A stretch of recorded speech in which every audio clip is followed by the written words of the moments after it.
मित्रों, स्वागत है आपका ज्ञान गंगा आयुर्वेद क्लासेस में। Myself doctor Anil Kumar Patel, MD Ayurveda, Rachana Sharir, assistant professor. हम लोग अभी स्रोतस शारीर की व्याख्या कर रहे हैं। तो स्रोतस शारीर में हम लोगों ने सबसे पहले कॉन्सेप्ट ऑफ स्रोतस की बात किया है। ये जो बात किया है इससे पहले के वीडियो में किया है। आज हम लोग कॉन्सेप्ट ऑफ स्रोतस के बाद हम लोग देखेंगे स्रोतस की निरुक्ति क्या है, स्रोतस की व्युत्पत्ति क्या है और उसकी व्याख्या करेंगे, और साथ ही साथ स्रोतस की परिभाषा के बारे में देखेंगे। तो यहाँ पर स्रोतस की परिभाषा, तो यहाँ पर हम लोग आज 3 टॉपिक के बारे में बात करेंगे। उसको क्लियर कट कर लेंगे कि उसकी निरुक्ति क्या है, उसकी व्युत्पत्ति क्या है, व्युत्पत्ति पे उसकी व्याख्या भी करेंगे। साथ ही साथ उसकी परिभाषा को मतलब स्रोतस को डिफाइन करेंगे, थोड़ा सा और एलेबोरेट करेंगे। तो हम लोगों ने इस लास्ट वीडियो में देखा स्रोतस शारीर के अंतर्गत कॉन्सेप्ट ऑफ स्रोतस। तो हम लोगों ने वहाँ पर कॉन्सेप्ट ऑफ स्रोतस अर्थात स्रोतस समझेंगे किसे, कहेंगे किसको, हम लोगों ने वहाँ पर क्लियर कट किया कि अगर स्रोतस को किसको कहा जाए तो स्रोतस को अल्टीमेट हम लोगों ने कैपिलरी लेवल भी बात किया। स्रोतस जो होता है श्रु श्रवणे धातु से बना होता है, और वहाँ पर श्रु श्रवणे का मतलब श्रवण कर्म होता है। तो श्रवण कर्म की बात जब भी करते हैं वो कहाँ पर हो रहा है, कैपिलरी के लेवल पे होता है। तो यहाँ पर देखते हैं कि यहाँ पर ये एक तरह से सिस्टम पूरा है, सर्कुलेटरी सिस्टम। यहाँ जो है अल्टीमेट कैपिलरी वाला सिस्टम है, यहाँ पर एक तरह से श्रवण की क्रिया होती है। तो यहाँ से एक्सचेंज या मेटेरियल की क्रिया होती है। इस लेवल को हम बोलते हैं स्रोतस। बट सिर्फ कैपिलरी को स्रोतस नहीं बोलते हैं, कर्म के बेसिस पे अगर देखा जाए कि जो श्रवण कर्म है वो कर्म कैपिलरी के लेवल पे हो रहा है, इसलिए कैपिलरी को स्रोतस कहते हैं। लेकिन साथ ही साथ जो कैपिलरी बना किससे है, तो कहने की पर्टिकुलर आर्टरी से बना हुआ है। कैपिलरी से पहले स्ट्रक्चर्स हम लोग आर्ट्रियोल की बात करते हैं। आर्ट्रियोल से पहले हम लोगों ने स्मॉलर आर्टरी से पहले ग्रेटर आर्टरी की बात थी। जब कैपिलरी बन जाता है, कैपिलरी के बाद हम लोग वेन्यूल की बात करते हैं। वेन्यूल से स्मॉलर वेन से लार्जर वेन, और अल्टीमेट हार्ट में ये पोर्ड हो जाता है। तो कहने का मतलब कि ये पूरा सिस्टम जो सर्कुलेटरी सिस्टम है वो आपका स्रोतस में काउंट होता है। लेकिन कर्म के बेसिस पे हम कैपिलरी को स्रोतस कहेंगे, क्योंकि जो पूरा जो उसमें एक तरह से ट्रांसपोर्ट प्रक्रिया है, जो उसमें ट्रांसपोर्टेशन की प्रक्रिया है। स्रोतस में क्या होता है, रस रक्त आदि धातुओं का ट्रांसपोर्टेशन होता है, साथ ही साथ उनका श्रवण होता है धातुओं के लेवल पर, टिश्यू लेवल पर उन पे एक तरह से श्रवण क्रिया होती है। तो यहाँ पर देखेंगे ट्रांसपोर्टेशन में जो मेन रोल है वो हार्ट का है, हार्ट के साथ साथ जो ब्लड वेसल्स है। बट एक्सचेंज ऑफ मटेरियल किस लेवल पर हो रहा है, कैपिलरी लेवल पर हो रहा है। इसलिए कैपिलरी एंड इट्स जो भी ब्लड वेसल्स हैं, चाहे आर्टरी हो, वेन हो, शायद इंक्लूडिंग हार्ट, ये पूरे सिस्टम क्या कहलाएंगे, स्रोतस कहे जाएंगे। तो हम लोगों ने स्रोतस के कॉन्सेप्ट को पढ़ने के बाद आइए शुरू करते हैं निरुक्ति, व्युत्पत्ति एंड परिभाषा। तो निरुक्ति की बात करते हैं कि जैसा कि हम लोग पहले भी कह चुके हैं कि जो स्रोतस शब्द है या स्रोत शब्द है वो आपके संस्कृत शब्द श्रु श्रवणे धातु से डिराइव्ड हुआ है। मीन्स निरुक्ति मतलब डिराइवेशन। तो कह रहे हैं कि स्रोतस जो शब्द होता है वो संस्कृत भाषा के जो संस्कृत डिक्शनरी होती है उसमें श्रु श्रवणे धातु से स्रोतस या स्रोत शब्द बना हुआ है, डिराइव हुआ है। फिर देखते हैं कि जो श्रु श्रवणे का मीनिंग क्या होता है। तो ये देख रहे होंगे श्रु श्रवणे का मतलब होता है अल्टीमेट श्रवण कर्म। श्रवण कर्म की क्रिया मतलब कहाँ पर हो रही है, तो यहाँ पर देखेंगे, इससे पहले बात किया था ऊजिंग, एक्सुडेशन एंड फिल्ट्रेशन। तो ऊजिंग, एक्सुडेशन एंड फिल्ट्रेशन की प्रक्रिया यहाँ पर श्रवण कर्म से हम लोग समझते हैं। और यहाँ पर श्रवण का मतलब होता है कोई चीज़ बाहर निकल रही हो, कोई चीज़ किसी स्ट्रक्चर्स या कोई कंटेनर से किसी ओपनिंग के थ्रू बाहर निकल रही हो, तो कहीं ना कहीं ये निरुक्ति की बात कर रहा है। ये दिखा रहा है कि कोई ट्यूबुलर स्ट्रक्चर्स है, उसमें कोई ओपनिंग है, उसके थ्रू कोई स्ट्रक्चर्स, कोई सब्सटेंसेस बाहर की तरफ आ रहे हैं। दैट इज कॉल्ड श्रवण कर्म। श्रु श्रवणे धातु ये इंडिकेट करता है। तो आइए देखते हैं कि अब इसके व्युत्पत्ति के बारे में बात करते हैं या इसकी व्याख्या करते हैं। जो भी स्रोतस है उसकी व्याख्या करेंगे, साथ ही साथ उसकी व्युत्पत्ति देखेंगे। तो व्युत्पत्ति की बात जब करते हैं तो हम लोग चाहे स्रोतस हो, चाहे सिरा हो, चाहे धमनी हो, उसका एक ही रेफरेंस है चरक सूत्र स्थान का 30वां जो है, अर्थात सूत्र स्थान का अंतिम अध्याय अर्थे 10 महामूली अध्याय के अंतर्गत उन्होंने कहा है श्रवणात् श्रोतांसी।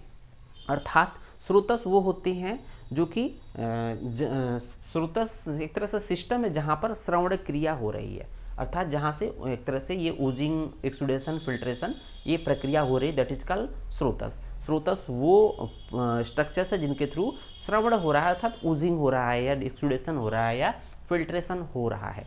तो इस तरह से देखते हैं। इसी पे श्रवणाद श्रुतांशी पर जो है व्याख्या की गई है चक्रपाणी की। तो पहली व्याख्या है उसको और इलेबोरेट किया, एक्सप्लेन किया है चक्रपाणी ने। तो क्या कहा चक्रपाणी ने, तो देखेंगे थोड़ा सा इसको और क्लियर कट कहा है कि श्रवणादिति मीन्स जो श्रवण हो रहा है वो किसका श्रवण हो रहा है इसके बारे में देखेंगे।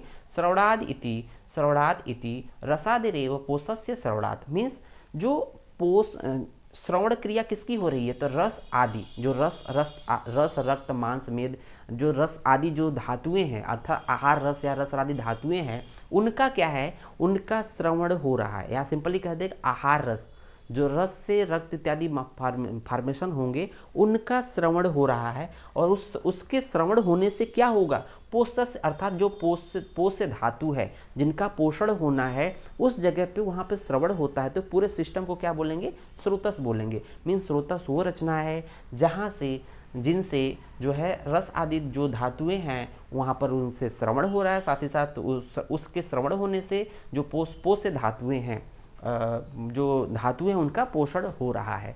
संपूर्ण शरीर का पोषण होता है इस श्रवण क्रिया के माध्यम से।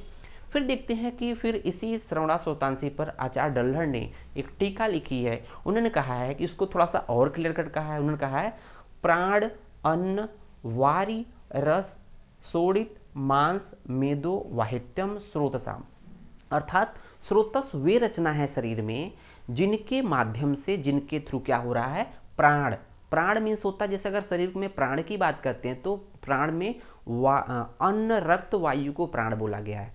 तो हम लोग कहते हैं ना कि प्राण वायु, तो रक्त को भी प्राण बोला गया, वायु को भी प्राण बोला गया, अन्न को भी प्राण बोला गया है। तो इनके थ्रू जो मान लीजिए अगर मॉडर्न से कोरिलेट करते हैं तो जो ब्लड होता है वो कैपिलरी लेवल पे ये बाहर आता है टिश्यू पे और कैपिलरी लेवल पे होता है कहीं ना कहीं, और यहाँ पर जो ऑक्सीजन होता है ये टिश्यू पे बाहर आता है, CO2 इसमें एंट्री करता है। तो यहाँ कह रहे हैं कि प्राण अर्थात प्राणवायु की बात कर रहे हैं, या जो भी प्राण अर्थात जो जीवन के लिए आवश्यक तत्व हैं उसको प्राण, जीवन जीने के लिए जो आवश्यक तत्व उसको प्राण बोला गया है। बिना उसके जीवन की हम लोग कल्पना नहीं कर सकते, उसको प्राण कहते हैं।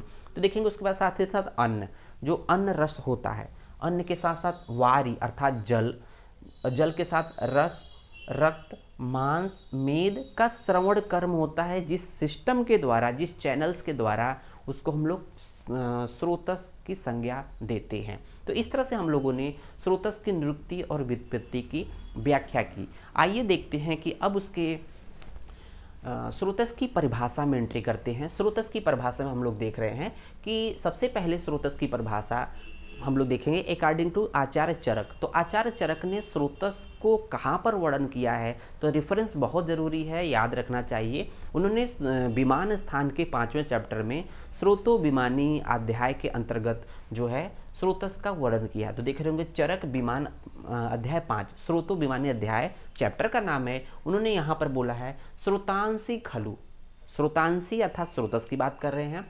स्रोतांशी खलु परिणामम आपद्यमानानाम धातु नाम अभिवाहिनी भवंतेन अर्थेन, अर्थात इसको हम लोग देखेंगे तो यहाँ पर 2 पॉइंट को हम लोग मेंशन करेंगे। एक तो स्रोतांशी अर्थात स्रोतस को इंडिकेट करेंगे, दूसरा है परिणामम आपद्यमानानाम धातु, अर्थात इसको हम देखेंगे कि स्रोतस अगर इसको हम अर्थ को देखें तो स्रोतस क्या होते हैं, परिणाम प्राप्त धातुओं को वहन करने वाले अर्थात अन्यत्र अर्थात एक स्थान से दूसरे स्थान पे ले जाने वाले होते हैं। तो स्रोतस को डिफाइन यहाँ करेंगे अकॉर्डिंग टू चरक।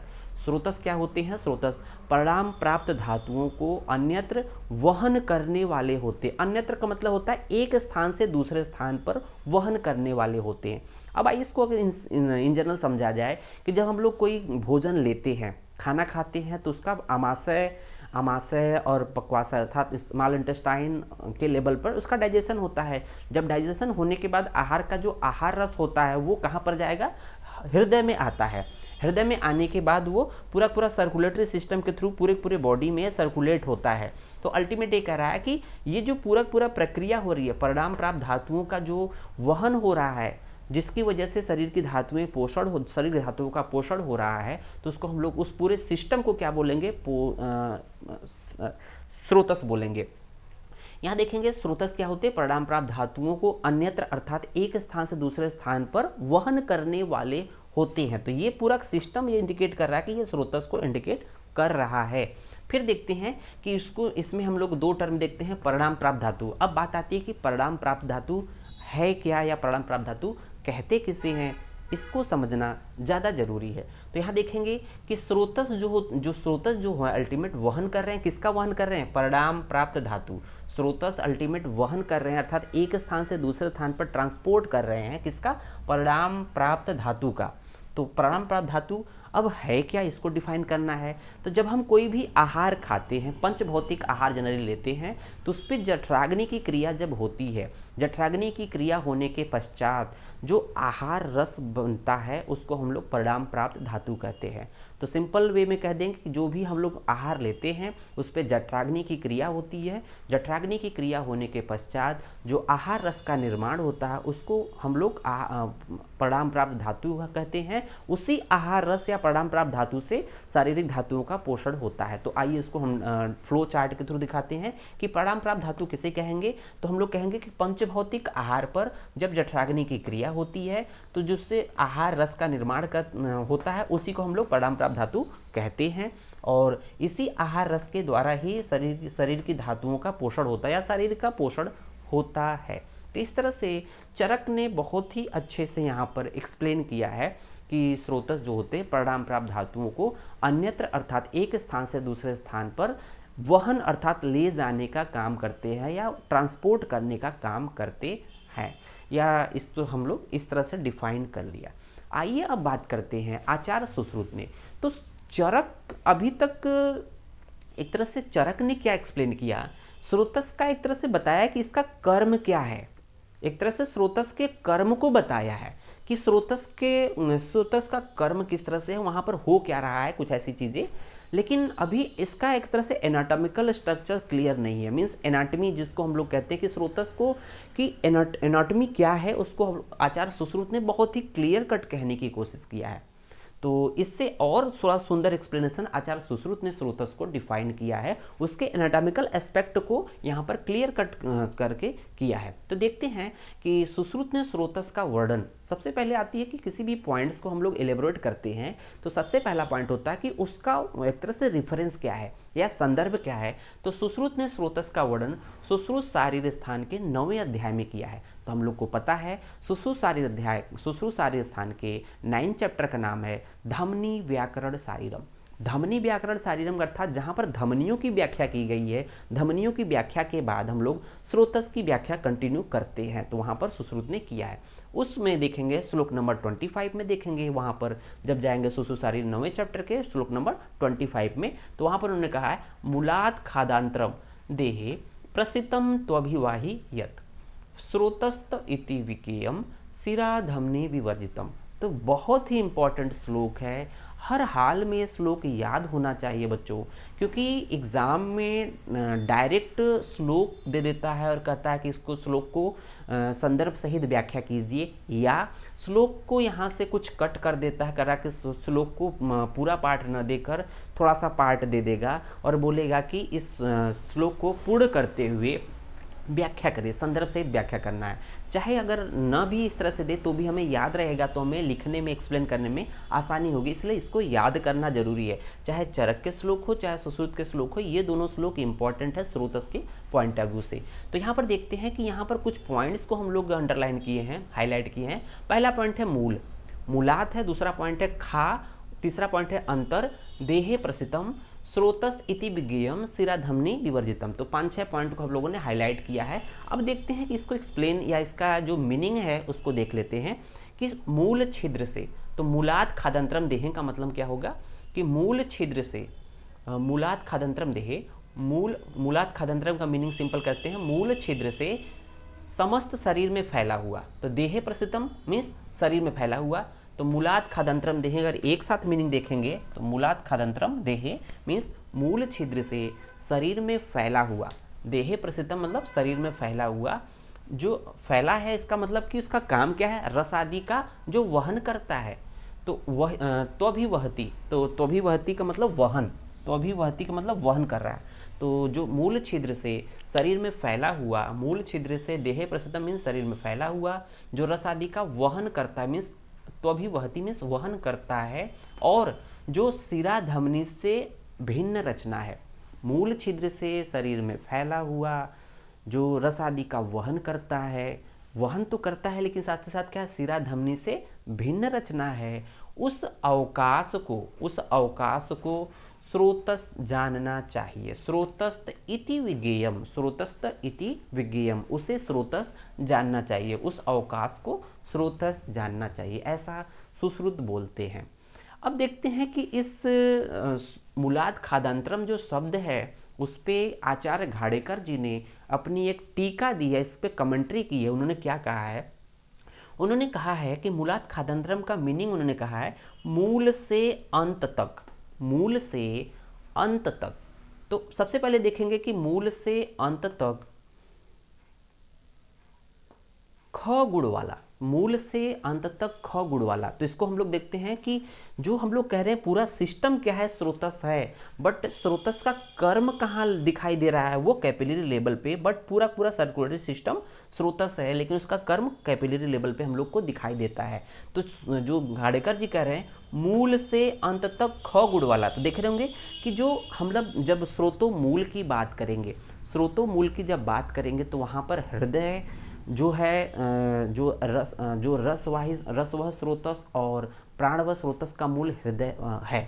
तो वहाँ उस केस में देखेंगे मूल से अंत तक, तो यहाँ पर देखेंगे ख गुण वाला, तो यहाँ देखेंगे स्पेसेस है, वहीं स्पेसेस कंटिन्यू आर्टरी के रूप में हो रहा है। आर्टरी अगेन जो है आर्ट्रियोल में कन्वर्ट हो गया क्योंकि इसमें स्पेस ऑलरेडी आकाश महाभूत इसमें है, फिर कैपिलरी में भी आकाश महाभूत है। इसलिए कह रहा है मूल से अंत तक ख गुण वाला, तो मूल से अंत तक ख गुण देखेंगे यहाँ पर सब में स्पेसेस है। तो जो कह रहे हैं कि घाड़ेकर जी मूल से अंत तक ख गुण वाला, फिर इसके बाद कंटिन्यू संपूर्ण शरीर में फैला हुआ रस आदि का जो वहन करता है, जो शिरा धमनी से पृथक है, उस अवकाश को स्रोतस जानना चाहिए। तो ये घाड़ेकर जी बोल रहे हैं। तो इसका मतलब कि जो सुश्रुत और घाड़ेकर का जो कॉन्सेप्ट है वो एक तरह से इसके एनाटॉमिकल जो स्ट्रक्चर्स है, जो एनाटॉमिकल स्ट्रक्चर्स को वे रिप्रेजेंट कर रहा है कि अल्टीमेट स्रोतस क्या है। तो यहाँ पर हम लोगों ने इसको पूरा पूरा इसी मॉडर्न से जस्टिफाई कर दिया। तो इससे हम लोग को पता चलता है कि जो मॉडर्न का कॉन्सेप्ट पढ़ते हैं कि सर्कुलेटरी सिस्टम, ये लिया कहाँ से गया है, कहीं ना कहीं ये जो आचार्यों ने अपना कॉन्सेप्ट दिया है अबाउट स्रोतस या धमनी या सिरा, वो उन्हीं से उनका भी मत एक तरह से डेवलप हुआ है। तो यहाँ पर देखेंगे कि 2 पॉइंट हो जाता है, एक तरह से सुश्रुत की बात हो गई है। फिर देखेंगे सुश्रुत ने ही सुश्रुत सारी 9 में कुछ और बात कही है। जब हम लोगों ने धमनी की बात कही थी तो वहाँ पर देखेंगे कि धमनी के संदर्भ में सुश्रुत ने क्या बोला था, यथा स्वभावतः खानी, यथा मीन्स स्वभावतः खानी, मृडालेषु विशेषु च। मृडालेषु विशेषु का मतलब होता है कमलनाल, मृडालेषु विशेषु का मतलब होता है कमलनाल, मतलब जिस प्रकार से कमलनाल में स्वभाव से ही छिद्र होते हैं, खानी का मतलब छिद्र, मृडालेषु विशेषु का मतलब होता है कमलनाल। जिस प्रकार से कमलनाल में स्वभाव से ही छिद्र होते हैं, उसी प्रकार से धमनियों में भी छिद्र होते हैं, ऐसा वहाँ पर कहा गया है। जिस प्रकार से स्वभाव से ही कमलनाल में छिद्र होते हैं, उसी तरह से धमनियों में भी छिद्र होते हैं। तो हमारा यहाँ पर हमें स्रोतस की बात कर रहे हैं हम, धमनी यहाँ, जबकि हमारा प्रकरण चल रहा है स्रोतस का, जबकि हम लोग धमनी का रेफरेंस लेके चले आए। तो हम इसको क्यों बोल रहे हैं, इसको जानना इसलिए जरूरी है कि डल्हड़ ने इसी धमनी नाम खानी की जगह पे, आचार्य डल्हड़ ने अपनी एक टीका लिखी है इसी श्लोक पे कि धमनी नाम तथा खानी की जगह पर उन्होंने क्या कर दिया, स्रोतांसी खानी। तो यहाँ पर धमनी की जगह पे क्या कर दिया, स्रोतस खानी या स्रोतांसी खानी बोला है। तो स्रोतस अर्थात डल्हड़ के अकॉर्डिंग इसका मीनिंग क्या हो जाएगा कि जिस प्रकार से कमलनाल में छिद्र होते हैं उसी तरह से स्रोतस में भी छिद्र होते हैं। इसलिए इंपॉर्टेंट है क्योंकि यहाँ पर डल्हड़ ने धमनी नाम खानी की जगह स्रोतस खानी बोला है, तो इसलिए हम लोगों ने इसका रेफरेंस दिया है। तो इसलिए इंपॉर्टेंट है कि धमनी नाम खानी की जगह पर डल्हड़ ने स्रोतस खानी शब्द दिया, अर्थात जो छिद्र होते हैं वो धमनियों में न होकर अकॉर्डिंग टू डल्हड़ वो स्रोतस में होते हैं। तो हम लोग देख भी रहे हैं कि जो छिद्र या ओपनिंग किस में हो रहे हैं, स्रोतस, जिसको हम लोग स्रोतस कहते हैं, कैपिलरी अल्टीमेट पार्ट है धमनी का, उसी आर्टरी से ही बना हुआ स्रोतस। तो इसलिए हम कह रहे हैं कि जो छिद्र होते हैं या जो स्ट्रक्चर्स, पोरस स्ट्रक्चर्स होते हैं, वो आपके जो है स्रोतस में होते हैं। अब देखेंगे चौथा पॉइंट है, बहुत ही इंपॉर्टेंट है। इतना हम लोग को पढ़ने के बाद एक बात क्लियर हो जाता है कि अष्टांग संग्रह शारीर अध्याय 6वें अध्याय में अष्टांग संग्रह ने क्या बोला है, वास्तव में सिरा एवं धमनी स्रोतस के ही विशिष्ट रूप होते हैं। तो हम लोग देख रहे हैं कि अष्टांग संग्रह उससे भी डेवलप स्ट्रक्चर कॉन्सेप्ट बता रहे हैं कि कहीं ना कहीं इस स्रोतस के लेवल को मेंटेन करने के लिए, इसके कर्म को, इस स्रोतस या कैपिलरी लेवल, जो कैपिलरी का कर्म बॉडी में कंटिन्यू होता रहे, जब तक व्यक्ति जीवित रहे तब तक ये इसका कर्म कंटिन्यू होता रहे, उसके लिए क्या कहा है कि वास्तव में सिरा एवं धमनी, जिसको हम लोग मान लेंगे सिरा है, ये है धमनी, तो ये सिरा है, ये धमनी है। वास्तव में सिरा एवं धमनी स्रोतस के ही विशिष्ट रूप होते हैं। वेरी वेरी इंपॉर्टेंट पॉइंट है, इसको नोट डाउन कर लीजिएगा बच्चों। वास्तव में सिरा एवं धमनी स्रोतस के ही विशिष्ट रूप होते हैं। तो आप एक तरह से देख रहे हैं कि पहले तो हम लोगों ने देखा कि धमनी और सिराओं के द्वारा ही स्रोतस बन रहे हैं, अर्थात कैपिलरी जिस पे फंक्शन की बात कर रहे हैं। लेकिन अष्टांग संग्रह ने क्या कह दिया कि जो धमनी और सिरा होते हैं वो स्रोतस के ही विशिष्ट रूप होती है। तो ये भी क्लियर हो रहा है कि पूरा कैपिलरी को, इसके फंक्शन को मेंटेन करने के लिए हमें ये इसकी रिक्वायरमेंट होती है। तो इस तरह से हम लोग का जो है निरुक्ति, व्युत्पत्ति और इसकी व्याख्या एवं स्रोतस की परिभाषा अकॉर्डिंग टू चरक, सुश्रुत और उस पर विभिन्न आचार्यों के जो टीका के बारे में बात किया, उसके बारे में बात किया। धन्यवाद।